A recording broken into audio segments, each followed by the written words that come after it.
நிறைய steel stocks எல்லாமே fall ஆகிட்டு இருக்கு. உலகம் முழுக்கவே ஒரு தேக்க நிலை ஏற்படும் அப்படின்னு சொல்றாங்க. இது மிகப்பெரிய அளவுல அமெரிக்காவுக்கு ஸ்டீல் எக்ஸ்போர்ட் பண்ணக்கூடிய கம்பெனிஸ்க்கு பாதிப்பா இருக்கும் அப்படின்றாங்க. இம்போர்ட்டுக்கு எந்த நாடுகளை நம்பி இருக்கு அப்படின்னு பாத்தீங்கன்னா ஃபர்ஸ்ட் இடத்துல இருக்கிறது கனடா தான்.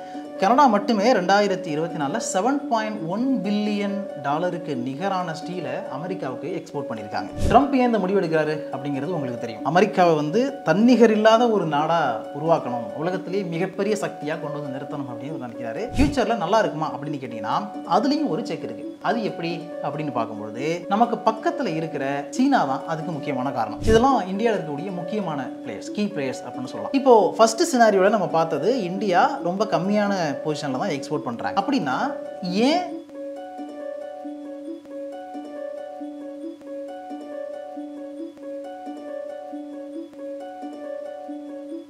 கட்டுமானத்தின் வலிமை, கட்டிடங்களின் பாதுகாப்பு, ஸ்ரீ துர்கா டிஎம்டி கம்பிகள். நியூஸ் கவே பார்த்துக்கிட்டு இருக்க வருங்கால கோடீஸ்வரர்கள், நிகழ்கால கோடீஸ்வரர்கள் அனைவருக்கும் வணக்கம்.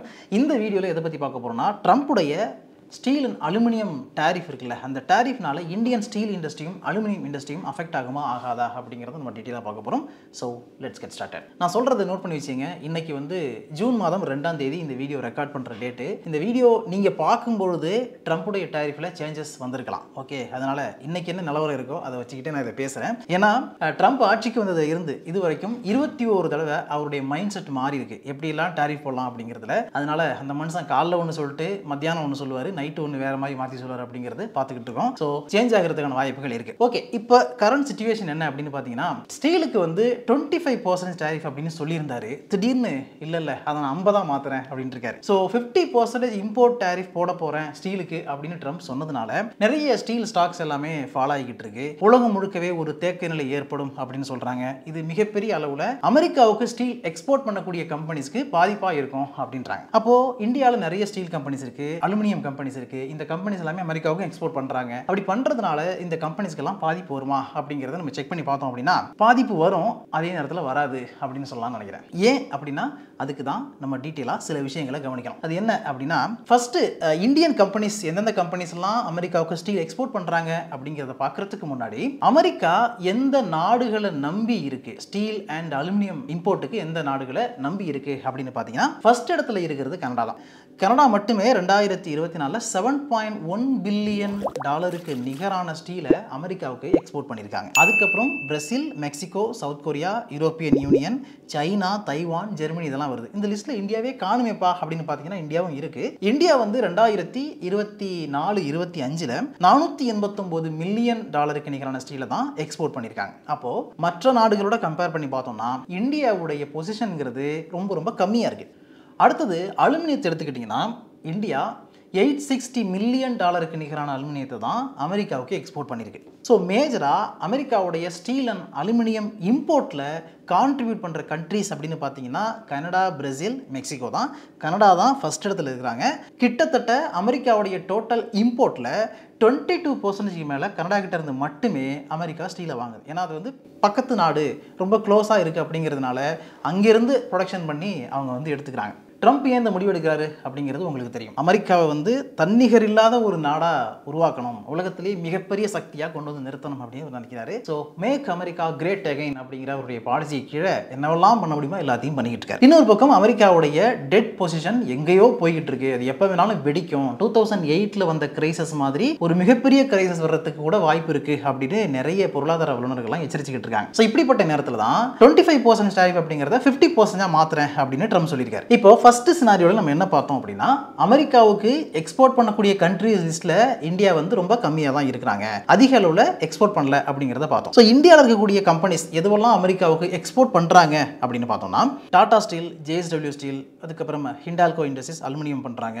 நால்கோவும் அலுமினியம் பண்றாங்க. இதெல்லாம் இந்தியால இருக்கக்கூடிய முக்கியமான பிளேயர்ஸ், கீ பிளேயர்ஸ் அப்படின்னு சொல்லலாம். இப்போ ஃபர்ஸ்ட் சினாரியோல நம்ம பார்த்தது இந்தியா ரொம்ப கம்மியான பொசிஷன்ல தான் எக்ஸ்போர்ட் பண்றாங்க. அப்படின்னா ஏன் இந்தியன் ஸ்டீல் இண்டஸ்ட்ரியும் இந்தியன் அலுமினியம் இண்டஸ்ட்ரியும் இதனால அஃபெக்ட் ஆகணும், ஏன் ஷேர் ப்ரைஸ் எல்லாம் குறையணும் அப்படின்னு பார்த்தா பொதுவாகவே வந்து ஒரு ஃபியர் இருக்கும். அமெரிக்கா இந்த மாதிரி ஒரு பெரிய டிசிஷன் எடுக்கிறாங்க அப்படிங்கும்பொழுது ஆஹா அடுத்தது நமக்கு வந்து ஸ்டீலே விற்க முடியாது, ஸ்டீலுடைய ப்ரைஸ் எல்லாம் இறங்க போகுது அப்படின்ட்டு மார்க்கெட்டில் ஒரு பயம் வரும். அந்த பயம் வர்றதுனால நிறைய பேர் என்ன பண்ணுவாங்க, அந்த மாதிரி ஒரு பயம் வர்றதுனால நிறைய பேர் என்ன பண்ணுவாங்க, அவங்களுடைய ஸ்டாக்கை வித்துட்டு வெளியே போவாங்க. அந்த மாதிரி எக்ஸிட் ஆகுறதுனால கொஞ்சம் ஷேர் ப்ரைஸ் குறையும். இன்னொன்று ஸ்டீல் இண்டஸ்ட்ரியாக இருக்கட்டும், அலுமினியம் இண்டஸ்ட்ரியாக இருக்கட்டும், ரெண்டுமே சிக்லிக்கல் இண்டஸ்ட்ரின்னு சொல்லுவாங்க. அது வந்து ஒரு வருஷத்தில் நீங்கள் பார்த்தீங்கன்னா ஒரே மாதிரி ஸ்லோப்பாக ஏறிக்கிட்டும் போய்கிட்டு இருக்காது, இறங்கிக்கிட்டு இருக்காது. ஒரு ரொட்டேஷன் இருக்கும், கொஞ்சம் காலத்துக்கு இறங்கும், அதுக்கப்புறம் மேலே ஏறும். அதே மாதிரி தான் இருக்கும்.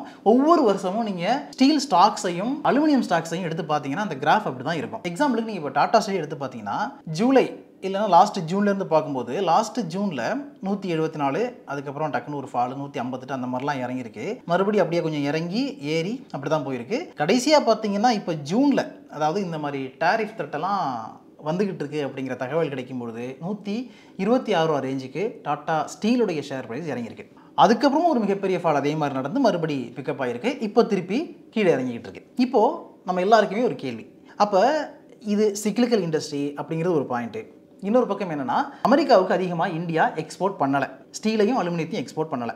அப்படி இருக்கிறதுனால இந்தியன் ஸ்டீல் இண்டஸ்ட்ரியும் அலுமினியம் இண்டஸ்ட்ரியும் பாதிக்கப்படாதா, ஃபியூச்சரில் நல்லா இருக்குமா அப்படின்னு கேட்டிங்கன்னா அதுலேயும் ஒரு செக் இருக்குது. அது எப்படி அப்படின்னு பார்க்கும்பொழுது நமக்கு பக்கத்தில் இருக்கிற சீனா தான் அதுக்கு முக்கியமான காரணம். எப்படி இதுக்கு சீனா முக்கியமான காரணம் அப்படின்னு பார்த்தீங்கன்னா, இப்போது இன்னொரு டயக்ராம் உங்களுக்கு காமிக்கிறேன், அதை பாருங்கள். இது சீனாவுடைய ஸ்டீல் எக்ஸ்போர்ட் டேட்டா.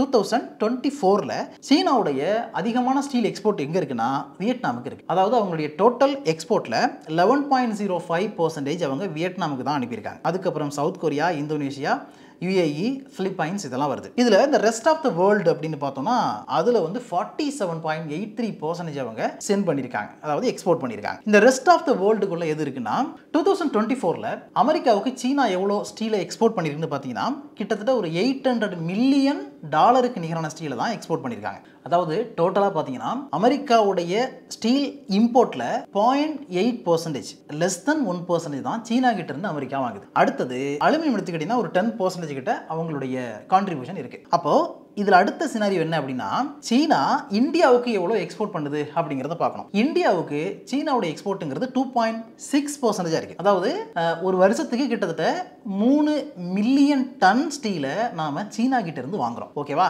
ஏன் 3 மில்லியன் டன் ஸ்டீலை மட்டும் சீனா கிட்ட இருந்து இந்தியா வாங்குது அப்படின்னு பார்த்தீங்கன்னா, இந்தியாவுடைய ஸ்டீல் ப்ரொடக்ஷன் அந்த அளவுக்கு பெருசு. எவ்வளோ பெருசுன்னா உலகத்திலேயே அதிகமான ஸ்டீல் ப்ரொடியூஸ் பண்ணக்கூடிய கண்ட்ரினா அது சீனா தான். சீனாவுடைய க்ரூட் ஸ்டீல் ப்ரொடக்ஷன் பார்த்தீங்கன்னா 1 பில்லியன் டன்னுக்கு மேலே இருக்குது.